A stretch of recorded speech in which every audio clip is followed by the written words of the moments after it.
There's a man I keep thinking about, 62 years old, $2,500,000 sitting in his Vanguard account, and he's driving a 15-year-old Honda Accord with 140,000 miles on it. Not because he can't afford a new car. He absolutely can. But every time he walks into a dealership, something tightens in his chest and he walks back out.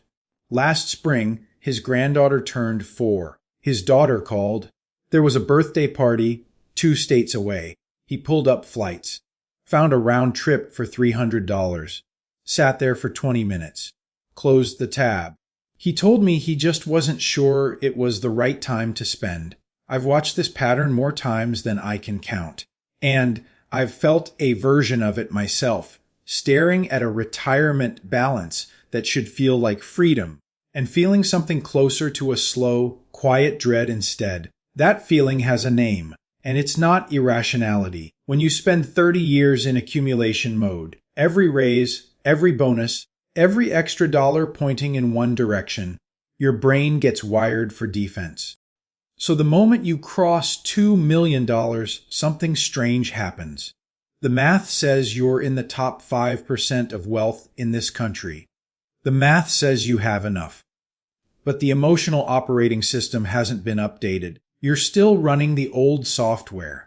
The one that says, don't touch it, protect it, what if something goes wrong? The portfolio that was supposed to be a tool for your freedom has become something else entirely. Something that demands your attention, your anxiety, your second-guessing. And here's what nobody warns you about. In 2026, a tax time bomb is detonating. One that could make this psychological trap a permanent financial one, if you don't understand the mechanics before it goes off.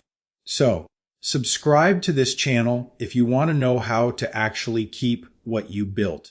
Because this video is about 2 things. The monster living inside your $2 million, and exactly how to tame it. Most people assume the hard part is getting to $2 million. Save enough, invest consistently, don't panic when the market drops. That's the game they played for 30 years, and they won. What nobody told them is that winning creates a new set of rules. Rules that are already changing.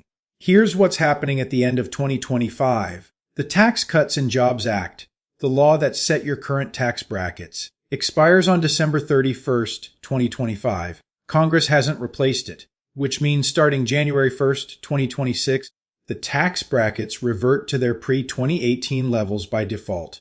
The 22% bracket becomes 25%. The 24% bracket jumps to 28%. Not because you did anything wrong.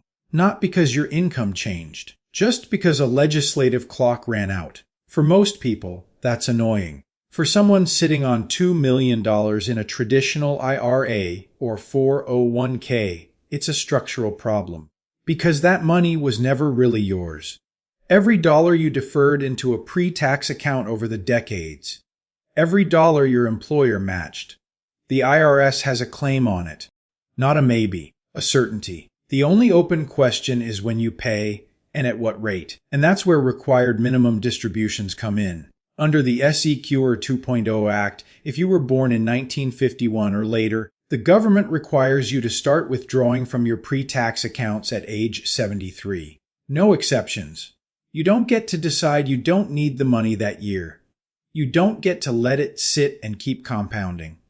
The IRS sets the schedule, and you follow it. Here's what that looks like in real numbers. A $2 million IRA balance at age 73 triggers a required minimum distribution of roughly $80,000 that year. That number climbs every year after because the withdrawal percentage increases as you age. Now add Social Security. If you're collecting $30,000 to $40,000 a year from Social Security, which is typical for someone who earned a decent wage, your combined income in 2026 is pushing $110,000 to $120,000. You had no say in that number. The system produced it.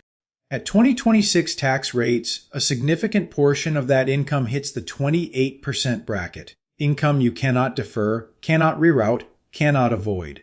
This is not a loophole being closed. This is the design. The government always knew that tax-deferred accounts were a loan, not a gift.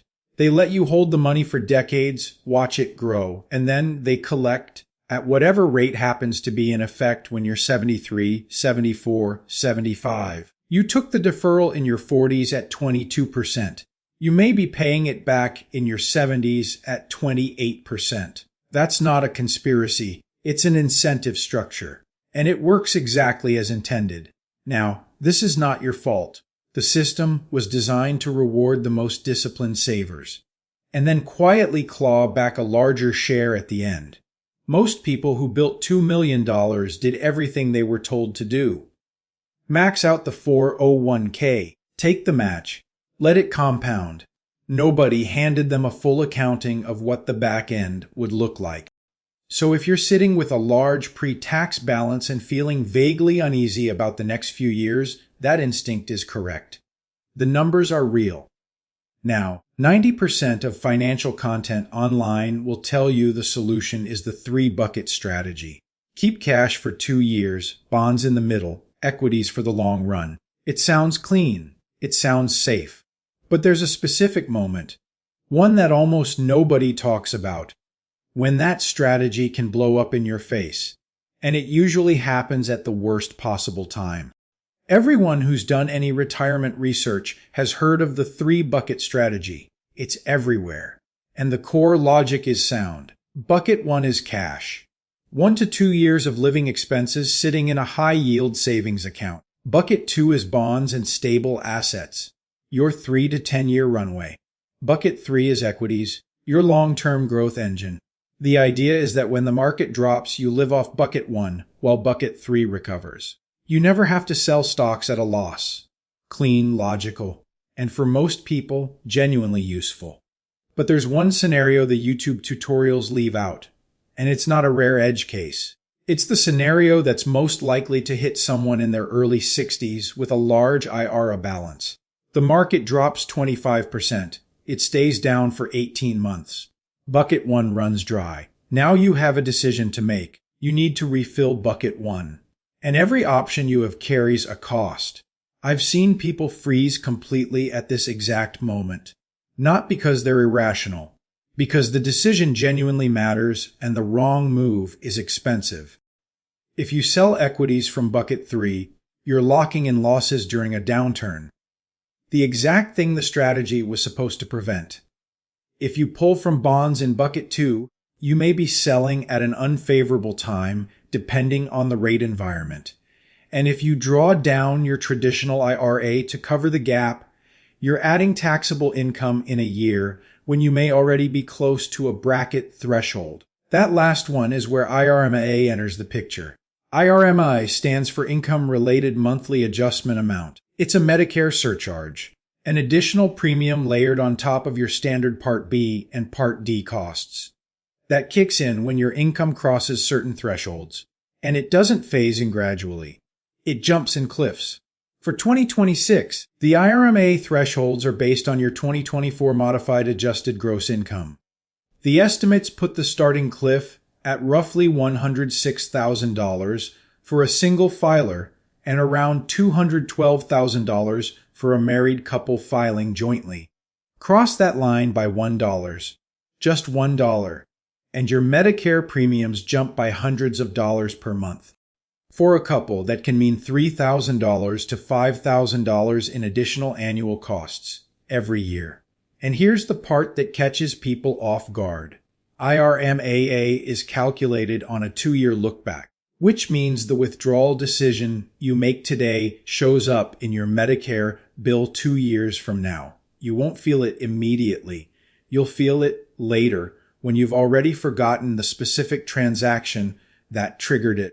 I know what that moment feels like. Your hand is hovering over the keyboard. You're logged into Vanguard. The market is down, the cash account is nearly empty, and you're trying to do the math in your head while your stomach is doing something else entirely. You don't click sell. You close the laptop. You cancel the trip you'd been planning. You tell yourself you'll figure it out later. That's not a failure of discipline. That's a rational response to a genuinely complicated trap. And the trap has a second layer that most advisors won't bring up in the first meeting, because it requires talking about something people don't want to think about. What happens to your IRMA exposure, your R&D burden, your tax bracket? All of it, if your spouse dies first. Right now, as a married couple filing jointly, you have access to wider tax brackets, higher IRMA thresholds, more room to maneuver.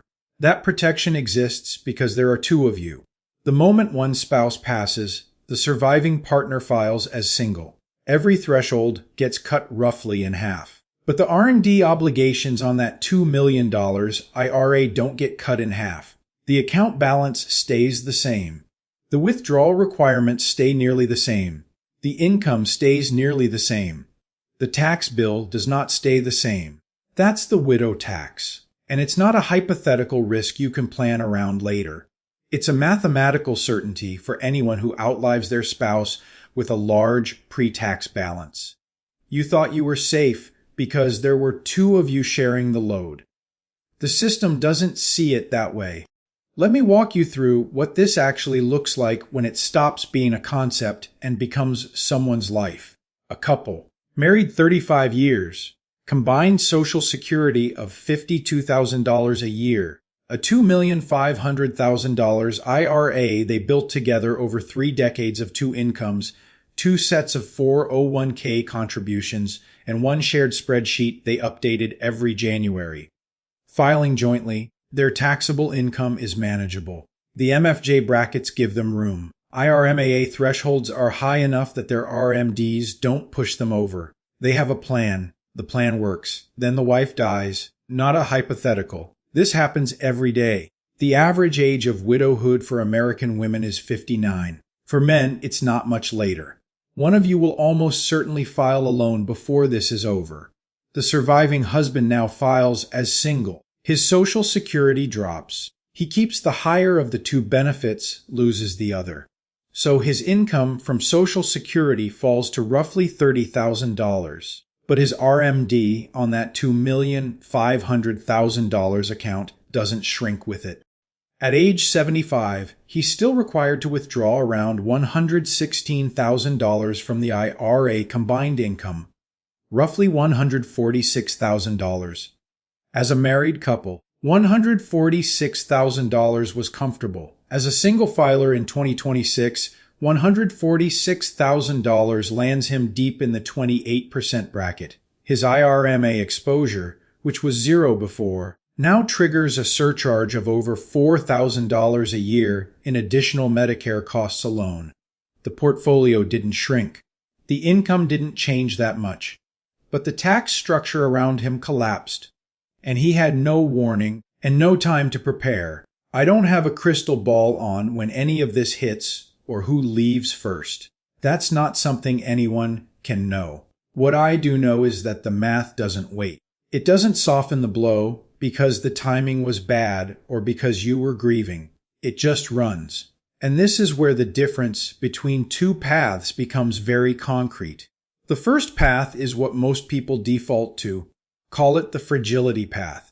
Leave the bulk of the assets in pre-tax accounts. Don't pay taxes now if you don't have to. Let the balance keep compounding. Deal with RMDs when they arrive. It feels conservative. It feels responsible. But it transfers all the tax risk into the future. To a point in life when your income flexibility is lowest, your health costs are highest, and your ability to respond to a sudden change in filing status is essentially 0. The second path requires paying some tax now, deliberately, on your own terms. Call it the resilience path. You take control of the timing. You choose which bracket you pay at. You build a structure that doesn't collapse when one variable changes unexpectedly. The difference between these 2 paths, over a 20-year retirement, can easily reach $300,000 to $400,000 in cumulative tax drag.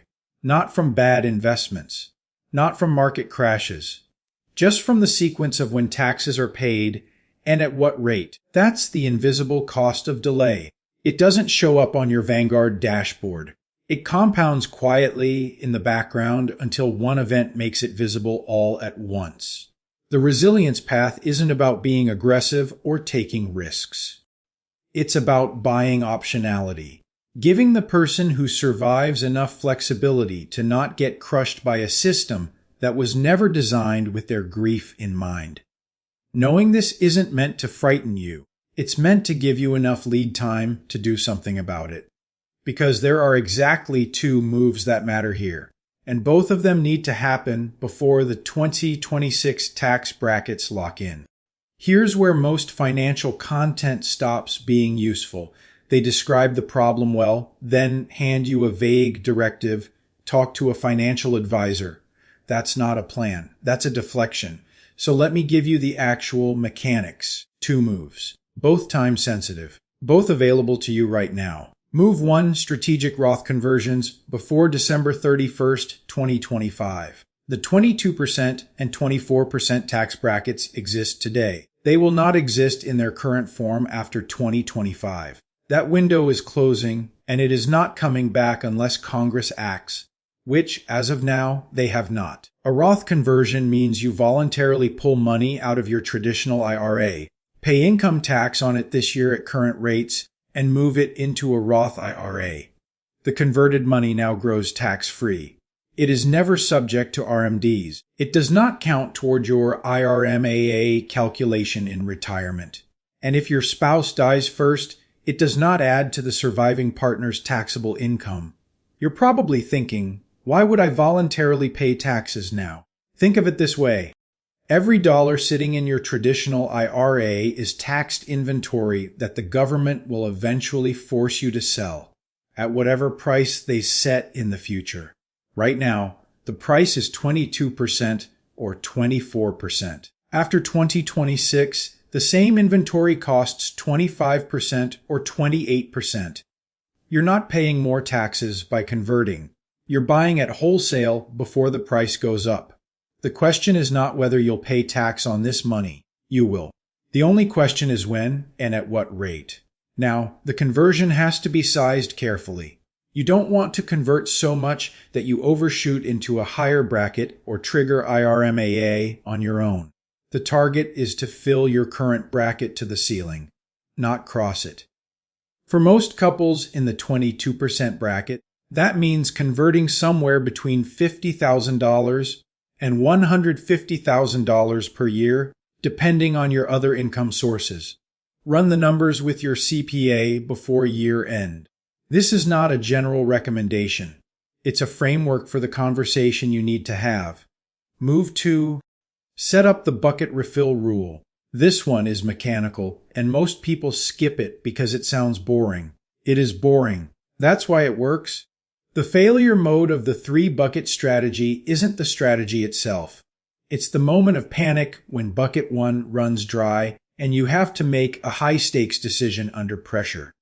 The fix is to never let that moment arrive. Here's the rule. Redirect all dividend income and bond interest from buckets 2 and 3 directly into bucket 1 as cash instead of automatically reinvesting it. Turn off DRIP, the automatic dividend reinvestment program, on your taxable accounts during retirement. Let that income flow to cash. A balanced $2 million portfolio generating a modest 2.5% in dividends and interest produces roughly $50,000 a year in passive cash flow. That's enough to cover a significant portion of most retirees' living expenses without selling a single share. When the market drops 25%, you're not making a distressed decision. You're drawing from a pool that replenishes itself. You may still need to sell occasionally, but you're doing it deliberately on a schedule you control, not in a moment of panic with the market down and your account balance flashing red. When both of these systems are running, Roth conversions reducing your future RMD exposure, and the bucket refill rule keeping cash flowing without forced sales, something shifts. The decisions get quieter. The account stops feeling like a bomb you're managing and starts feeling like infrastructure. There's a version of retirement that most people in your position never quite reach. Not because they ran out of money, because they never gave themselves permission to use it. I used to think the finish line was the number. Get to $2 million, get to $2,500,000, and then the anxiety lifts and life opens up. I was wrong. The number alone doesn't do it. I've watched people cross that threshold and feel nothing but a new, heavier responsibility. To protect it, preserve it, not mess it up. What actually creates the feeling of freedom isn't the balance. It's the architecture underneath it. When you know your RMDs are manageable because you converted strategically before 2026. When you know your bucket 1 is refilling itself from dividends without you having to make a decision every quarter. When you know that if the worst happens and you're filing a loan, the surviving partner has flexibility instead of a tax cliff. That's when the chest loosens. Not because the risk disappeared. Risk doesn't disappear, but because you've built enough structure around it that the risk no longer runs your daily decisions. That man with the $2,500,000 Vanguard account and the 15-year-old Honda. The one who closed the browser tab on a $300 flight to see his granddaughter. His problem was never mathematical. His problem was that he had wealth but no architecture. The monster wasn't the market. It wasn't the tax code. It was the permanent low-grade uncertainty of not knowing whether the system was going to work when he needed it. Money that hasn't been converted into experience, into time with the people you love, into the version of life you actually want to live. It's just a number on a server somewhere. It doesn't do anything for you sitting there. You spent 30 years building this. That's real. That took discipline and patience and a lot of years of not spending money you could have spent. The point was never to accumulate forever. The point was to get to a place where you could live without fear. You're there. You just need the architecture to prove it to yourself. Book the flight. Buy the thing. And if you want to keep building the kind of financial structure that makes those decisions feel easy, subscribe to Wiz Investor and drop a comment below. Tell me what's the one thing that's still stopping you from spending freely right now. I read every single one. See you in the next video.